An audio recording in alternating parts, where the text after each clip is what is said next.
Welcome to Healthy Kidneys After 60. I am your host, Jane Pauley. They say that aging is a bridge we all must cross, but for many of us, that bridge feels increasingly narrow and fragile with every passing year. We wake up with a little less energy, perhaps a slight stiffness in our joints, and we tell ourselves it is just the way of the world. But what if the things we consider normal are actually quiet warnings? Today, we are diving deep into a topic that many of us whisper about in doctors' waiting rooms, but rarely confront head-on: the silent threat of a stroke. Joining me today is a man who has spent over 5 decades peering into the complexities of the human brain and heart. He is a neurosurgeon, a medical journalist, and a trusted voice for millions. Dr. Sanjay Gupta, it is an absolute honor to have you here to help us navigate these waters. It is a pleasure to be here with you, Jane. In my 50 years of practice, I have looked into the eyes of thousands of patients who reached a turning point in their health, often far sooner than they expected.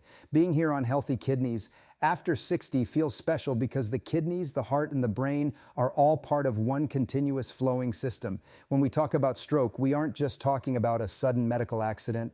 We are talking about the culmination of a life lived in a certain rhythm. I am here because I want to help our listeners realize that while we cannot stop the clock, we can certainly choose how we wind it. I am truly grateful for this space to share these stories because for someone listening today, a simple change in their morning routine might just be the thing that saves their life tomorrow. Dr. Gupta, I want to start with something that keeps many of my friends and neighbors awake at night. We often hear these devastating stories of someone who was seemingly fine. Perhaps they went to bed feeling a bit tired, or they were just going about their usual evening, and then suddenly everything changed in the blink of an eye. There is this terrifying notion that a stroke is like a lightning bolt. It strikes without warning, and there is nothing anyone could have done to see it coming. As someone who has operated on so many patients and seen the aftermath of these moments, why is it that so many people who appear perfectly healthy on the surface end up facing a stroke, particularly during those quiet hours of the night or in the very early morning? Is it truly as random as it feels to us, or is there a hidden clock ticking that we are simply failing to hear? That is the ultimate question, Jane, and it touches on the very core of why I do what I do. To answer you simply, no, it is almost never truly random. We perceive it as a sudden event because the final break, the clot or the bleed, happens in a second, but the stage was being set for years, months, and days leading up to that moment. When we look at the data from the CDC, the reality is quite staggering. Nearly 75% of all strokes occur in people who are over the age of 65. But here is the part that I need everyone listening to really take in, to let it settle in your heart. 80% of these strokes are preventable. That means for every 5 people sitting in a hospital waiting room right now, 4 of them didn't have to be there. We often think of a stroke as a grand accident, but in medicine we see it as a failure of maintenance. Think about your home. You don't wake up one day and find your roof has collapsed out of nowhere. Usually there were shingles loosening for years, a small leak you ignored in the attic, or wood that was slowly rotting. The human body is no different, especially after 65. Our infrastructure, our blood vessels, our heart's rhythm, the way our kidneys filter out toxins becomes less forgiving. When you are 20, your body can handle a night of poor sleep or a day of dehydration. When you are 70, those small choices become high-stakes gambles.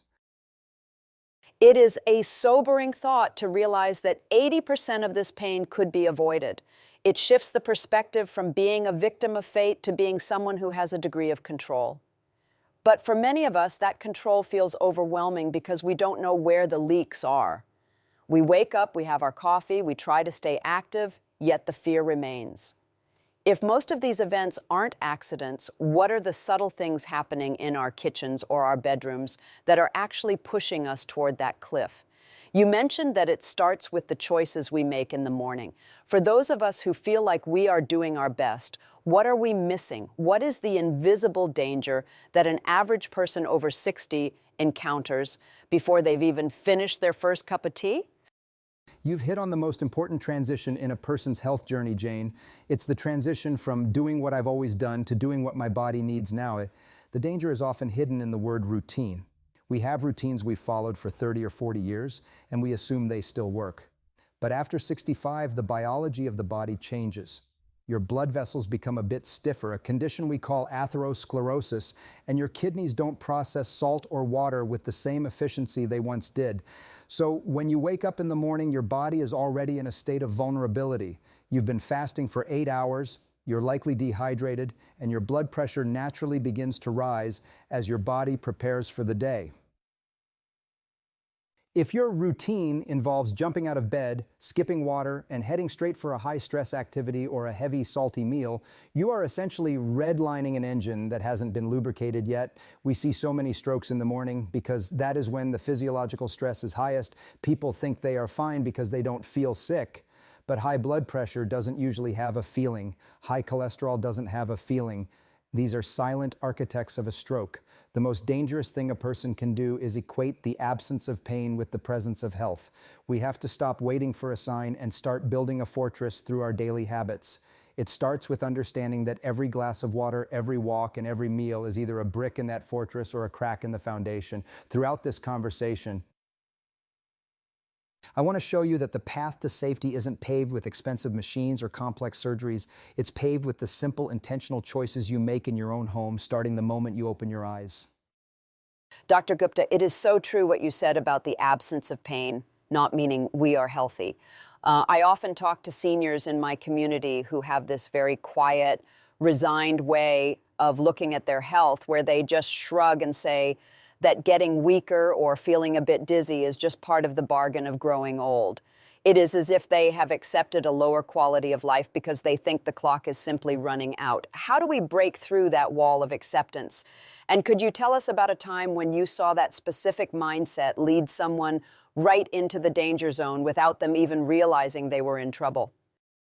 Jane, that resignation is actually one of the biggest hurdles I face as a doctor because it stops people from taking action when it matters most. I remember a gentleman named Robert Miller, a 68-year-old living in Phoenix, Arizona, who epitomized this exact struggle. Robert was a retired architect, a man who spent his life being precise, yet he was surprisingly careless with his own biological foundation. He had developed a habit over the years of skipping breakfast entirely, believing that he was saving calories or just staying sharp by relying on a large cup of black coffee to start his day. He told me later that he often felt a bit shaky or lightheaded around 10 in the morning, but he just dismissed it as a normal sign of getting older. He would say to his wife that he wasn't a young man anymore and couldn't expect to have the energy of a 30-year-old. What Robert didn't realize was that his morning cup of coffee was acting as a diuretic, pulling much-needed fluid out of his system while he was already dehydrated from a night of sleep. His blood pressure was slowly creeping up, and because his blood was becoming thicker and more viscous due to the lack of hydration and nutrients, his heart was working twice as hard to pump that sludge through his narrow arteries. One Tuesday morning, he stood up from his desk and felt the world tilt in a way it never had before, a sudden cold numbness creeping into his left arm that he almost ignored again. It sounds like Robert was living on the edge of a precipice without ever looking down to see how far the drop was. That image of the heart trying to pump sludge instead of blood is so vivid and frankly quite terrifying for anyone listening. When someone like Robert experiences that kind of warning sign, that sudden tilt of the world, what is actually happening inside the brain at that moment?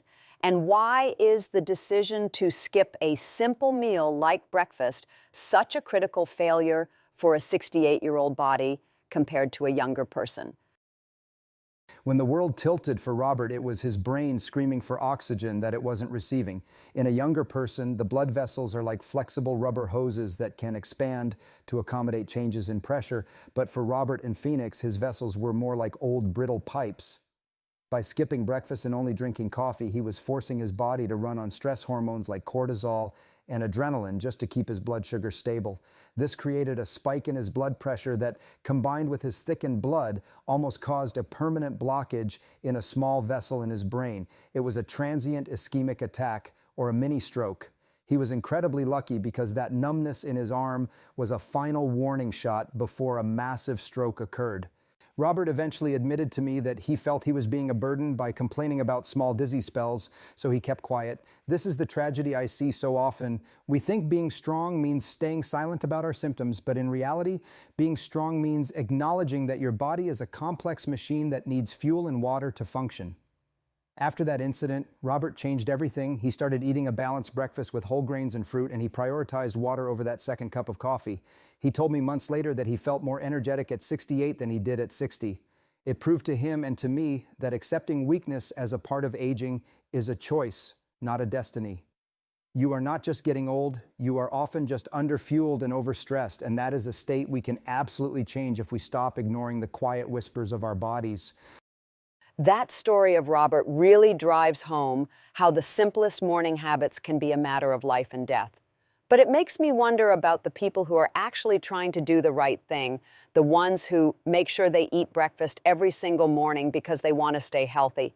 We are told so many different things about what is good for us: low carb, high protein, no fat, and it gets so confusing.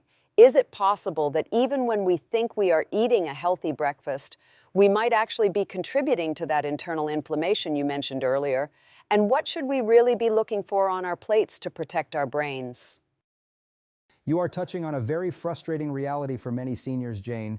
There is a massive difference between eating a breakfast that fills your stomach and eating one that protects your brain. Inflammation is the silent fire that burns through our cardiovascular system, and many traditional breakfast foods are like throwing gasoline on that fire. When we talk about protecting the brain, we have to look at the research, like the incredible studies coming out of Harvard. They found that something as simple as eating berries like blueberries or strawberries just 3 times a week can reduce the risk of a heart attack or stroke by 32%. Why? Because berries are packed with anthocyanins, which are like tiny firefighters that go in and put out the flames of inflammation in your arteries.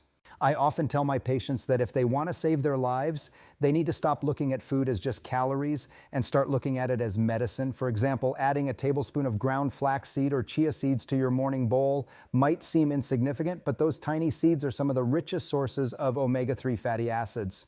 These fats are essential for keeping the lining of your blood vessels smooth and flexible, reducing the risk of a stroke by 27%. If you are eating a breakfast that is high in refined sugars or processed white bread, you are causing your blood sugar to spike and then crash, which damages the delicate walls of your arteries and invites plaque to build up. It is fascinating to think that blueberries or a spoonful of seeds could have a more profound impact on our longevity than some of the medications people take daily. But for a lot of us, we grew up in an era where a hearty breakfast meant something very different. And it is hard to break those old associations of what a good meal looks like.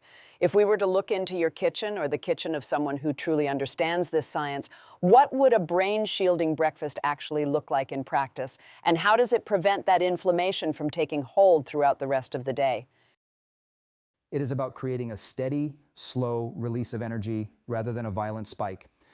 In my own home, and what I recommend to everyone over 60, is a base of steel-cut oats or old-fashioned rolled oats. Unlike the instant variety, these are packed with soluble fiber that acts like a sponge, soaking up excess cholesterol and keeping your blood sugar levels as flat as a calm lake. Then you layer on the protection. I add a handful of walnuts because they are shaped like little brains for a reason. They are incredible for cognitive health and blood flow. I add those berries we talked about for the antioxidants. And very importantly, I avoid the added sugars that are hidden in almost all processed breakfast foods. When you eat this way, you aren't just preventing a stroke, you are improving your mood, your focus, and your kidney function all at once. The inflammation that causes a stroke doesn't just stay in the brain, it affects every organ in your body. By choosing these whole, vibrant foods, you are sending a signal to your cells that the environment is safe and stable. It is a very different feeling to go through your day knowing your blood vessels are being nourished rather than irritated. Most people are shocked by how much better they feel within just 1 week of making the switch. They realize that the brain fog they thought was old age was actually just a reaction to the inflammatory foods they were eating every morning. It is an empowering realization because it puts the tools of health back into your own hands. It is so empowering to hear that we can actually eat our way to a healthier brain, but I suspect there is a hidden trap here. Many of us go to the grocery store and see labels that say heart healthy or instant and easy, and we trust them because we want things to be simple as we get older. We think we are making the right choice by picking up a box of oatmeal or some lean-looking breakfast meats. Is there a danger in these convenient health foods? And have you seen a case where someone's attempt to be healthy was actually what was putting them at risk? This is a trap I see all the time, Jane, and it breaks my heart because The intention is so good, but the outcome is so dangerous. I think of Margaret Lewis, a 72-year-old woman from Columbus, Ohio, who was a regular at her local community center. Margaret was very proud of her health. She didn't smoke, she walked every day, and she told me she ate healthy oatmeal every morning. But when we looked closer, she was using those flavored instant oatmeal packets that are loaded with as much sugar as a candy bar. To make it a full meal, she would have a couple of slices of turkey bacon, thinking it was a better alternative to pork. What Margaret didn't realize was that the healthy oatmeal was causing a massive spike in her insulin, and the turkey bacon was processed with incredible amounts of sodium to give it flavor. Sodium is a silent killer for someone over 70 because it causes the body to retain water, which jacks up the blood pressure and puts immense strain on the kidneys and the brain's microvessels. Margaret was living in a state of constant, low-level chronic inflammation. She came to see me because she was experiencing brain fog and fatigue, but her blood work showed that her arteries were becoming dangerously narrow and stiff. That is so deceptive, isn't it? To think you are doing the right thing with your oatmeal and turkey bacon, only to find out you are fueling the very problem you are trying to avoid. It makes me realize how much we rely on the food industry to tell us what is healthy, when their goal is often just to sell us something convenient. For someone like Margaret in Columbus, who thought she was on the right track, how do you explain the hidden dangers of things like sodium and hidden sugars in a way that doesn't make them feel like they can't eat anything at all? I told Margaret that the food industry's definition of healthy is not the same as a doctor's definition. I explained to her that every time she ate those processed packets, she was essentially giving her blood vessels a sandpaper bath. The high sugar levels create advanced glycation end products, which literally scar the insides of your arteries, making it easier for cholesterol to stick and form a blockage. And that sodium in the processed meats was making her blood volume too high for her aging heart to handle.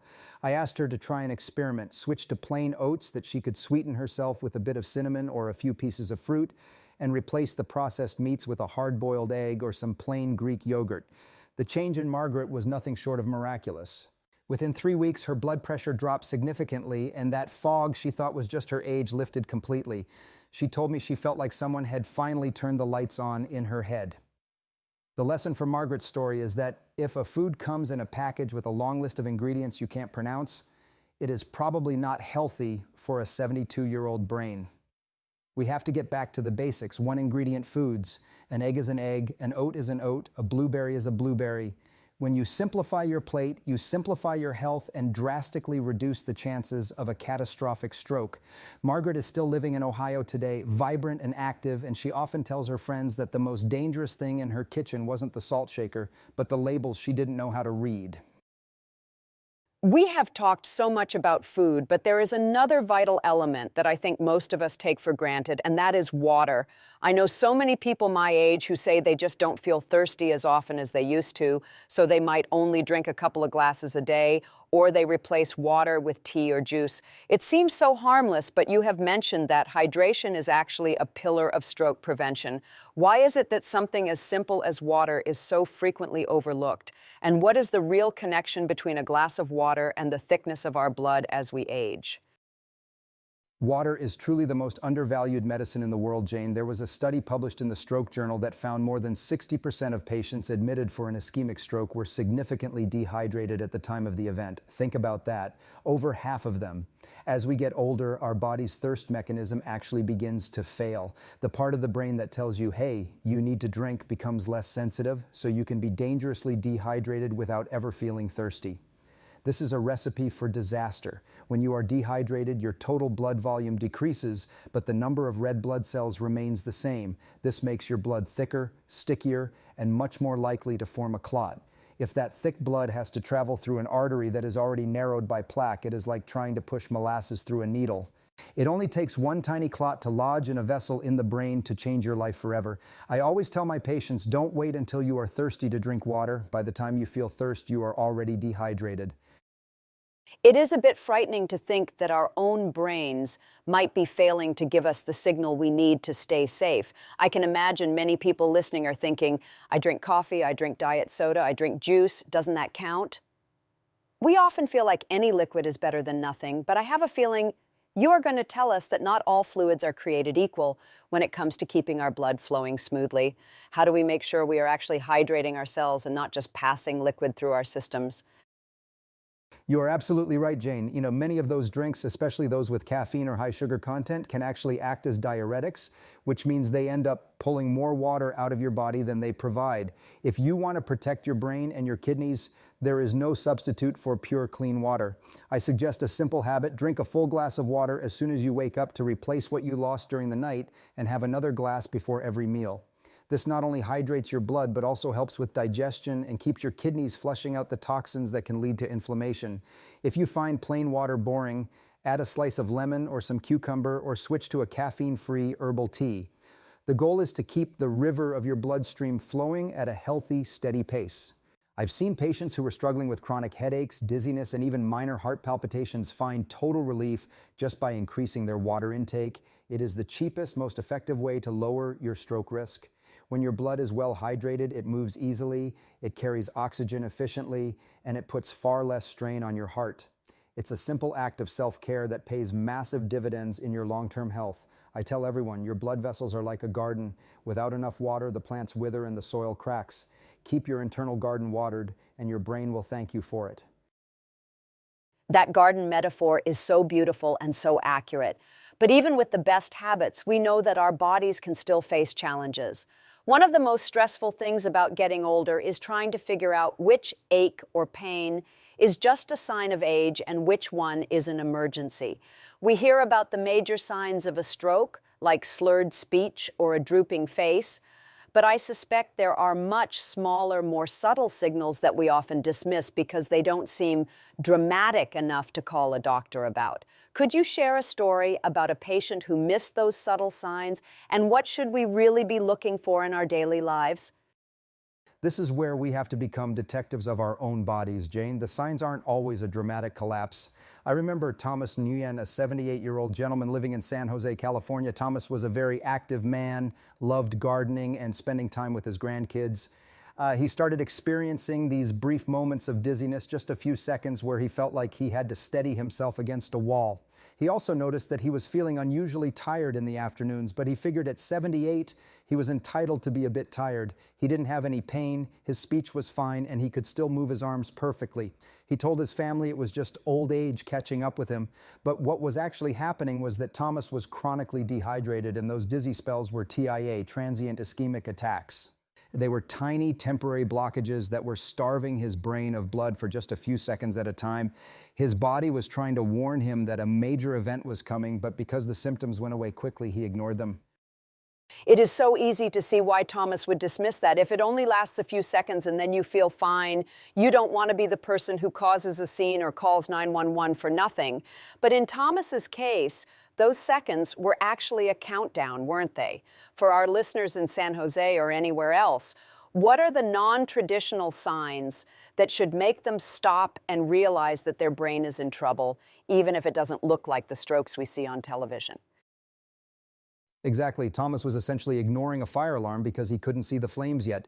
Beyond the classic signs, we need to watch for sudden, unexplained changes. A sudden, severe headache that feels different from any you've had before, what we call a thunderclap headache, is a huge red flag. Sudden confusion, trouble seeing out of one eye, or a loss of balance that comes out of nowhere are all critical signs. In Thomas's case, his urine was also a very dark amber color, which was a clear sign of severe dehydration that he hadn't noticed. I tell people to use the FAST acronym, but I also tell them to trust their intuition. If you feel off in a way that is sudden and unusual, do not wait. Thomas eventually had a more serious dizzy spell that lasted longer, and his daughter insisted on taking him to the hospital. We were able to intervene just in time to prevent a massive, debilitating stroke.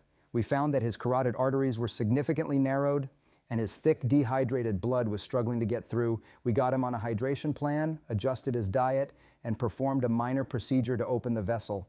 Today, he's back in his garden in San Jose, but he no longer ignores those little signals. He knows now that his body doesn't have a voice, so it uses symptoms to speak. If you feel a sudden glitch in your system, it is not just old age, it is an invitation to take action before the glitch becomes a crash. It is so vital that we listen to those glitches. Moving back to our daily habits, I want to talk about the foods that have a health halo around them. We've touched on this, but I think it goes deeper. For instance, many people my age have swapped soda for fruit juice, or they use a lot of heart-healthy spreads instead of butter. We are trying so hard to follow the rules, yet sometimes it feels like the rules are changing under our feet. What are some of these imposter foods that we think are helping our blood vessels but are actually causing damage? And what should we be using instead to flavor our lives? You're right. The health halo is a dangerous thing. One of the biggest offenders is indeed fruit juice. People think because it comes from fruit, it must be good. But when you juice a fruit, you remove all the fiber. What you're left with is a concentrated shot of liquid sugar that hits your bloodstream instantly. This causes a massive insulin spike, which leads to arterial inflammation. It's much better to eat the whole fruit so the fiber can slow down that sugar absorption. Another one is the high amount of sodium in low-fat or diet foods. To make up for the lack of fat, manufacturers often add salt and sugar to maintain the flavor. The American Heart Association has shown that simply reducing your sodium intake by 1,000 milligrams a day can cut your stroke risk by 27%. That is a huge margin. We also need to be wary of highly processed vegetable oils like soybean or corn oil, which are high in omega-6 fatty acids. While we need some omega-6, an excess of it without enough omega-3 leads to a pro-inflammatory state in the body. It feels like a minefield sometimes. If we have to give up the juices and the processed diet foods, it can feel like we are losing the joy of eating. But I know you believe that a brain-healthy diet can be incredibly delicious. When you talk to your patients about replacing these harmful things, what are the super flavors or ingredients that actually heal the vascular system while making food taste wonderful? How do we transition from a diet of hidden dangers to one of true nourishment? It's not about deprivation, it's about an upgrade.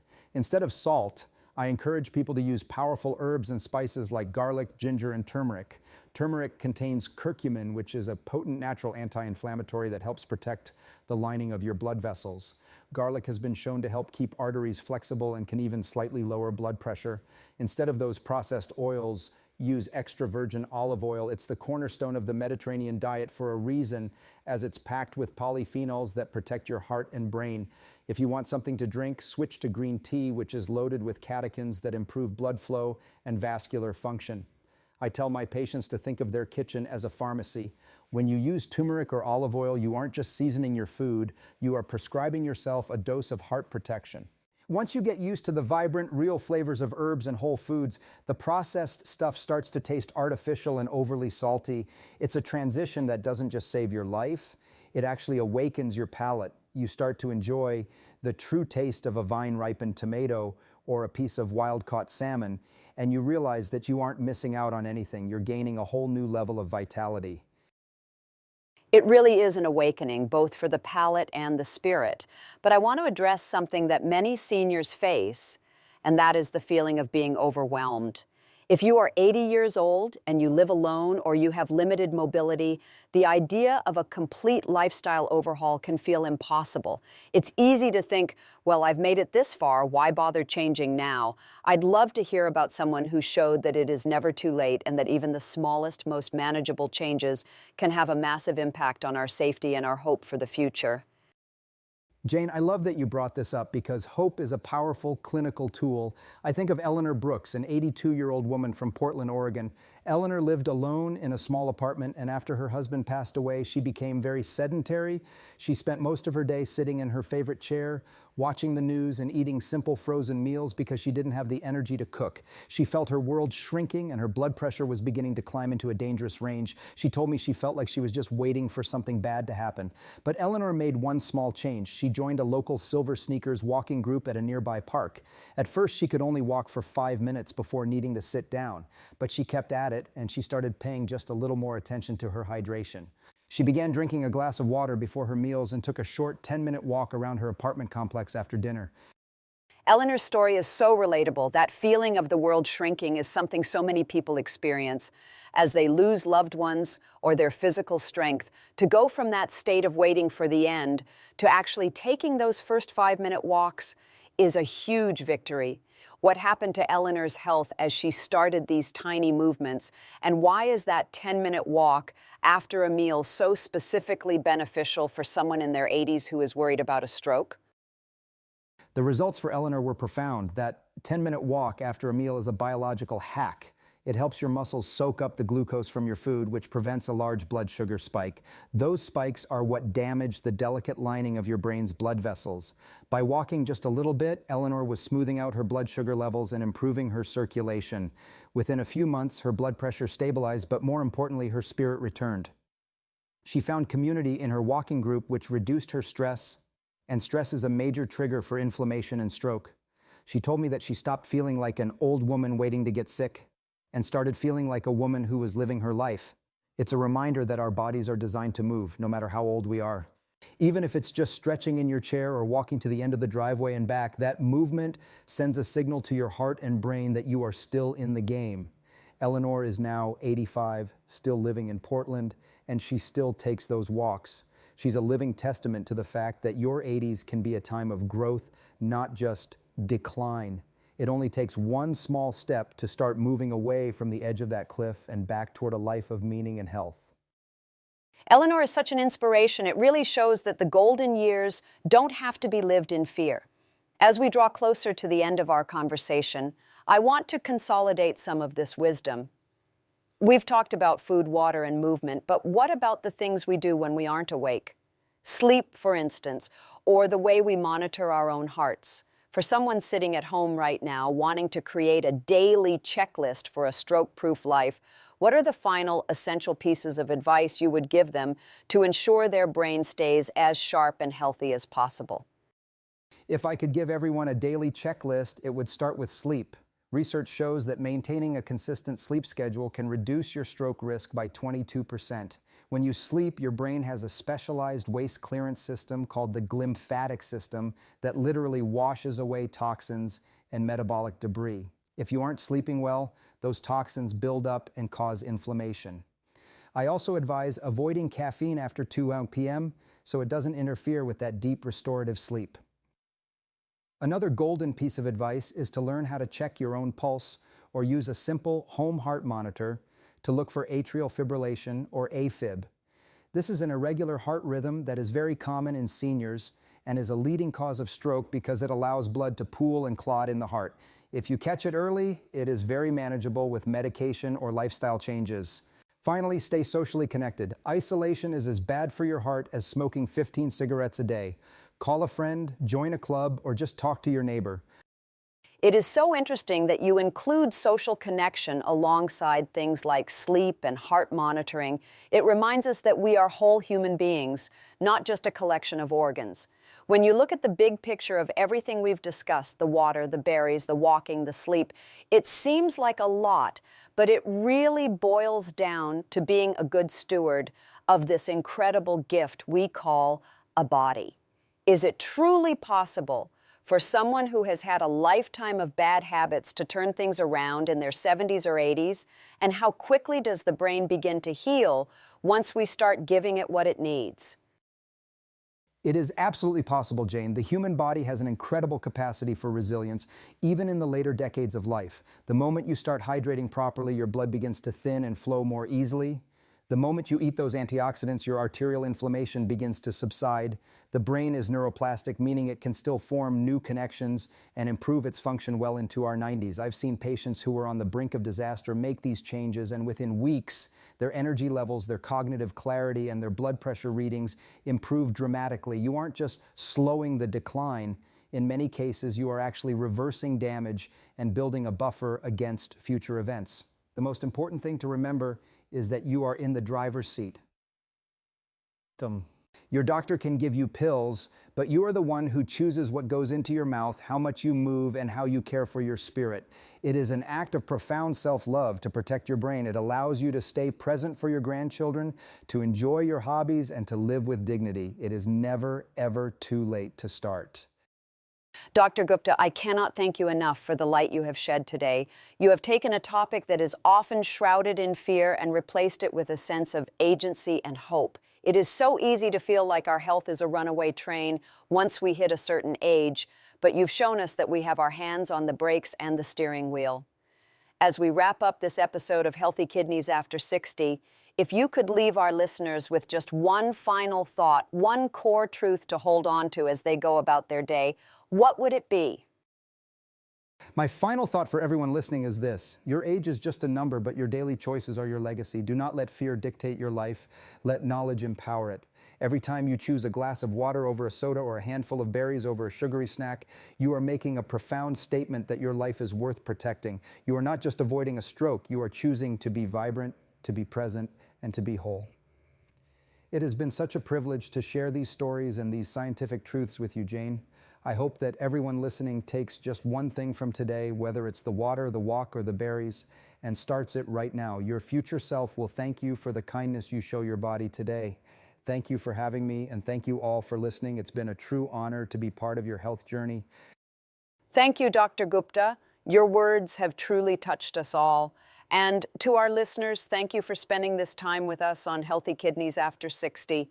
We hope you feel a little more equipped and a lot more inspired to take those small, vital steps toward a healthier brain and a longer, more joyful life. If you found today's conversation helpful, please consider subscribing to our podcast so you never miss an episode. We have so many more deep dives into the health topics that matter most to you, from heart health to longevity and beyond. Remember, you have the power to change your story one morning at a time. Share this episode with a friend or a loved one who might need to hear Robert's or Eleanor's story today. We'll be back soon with more insights and more stories to help you thrive.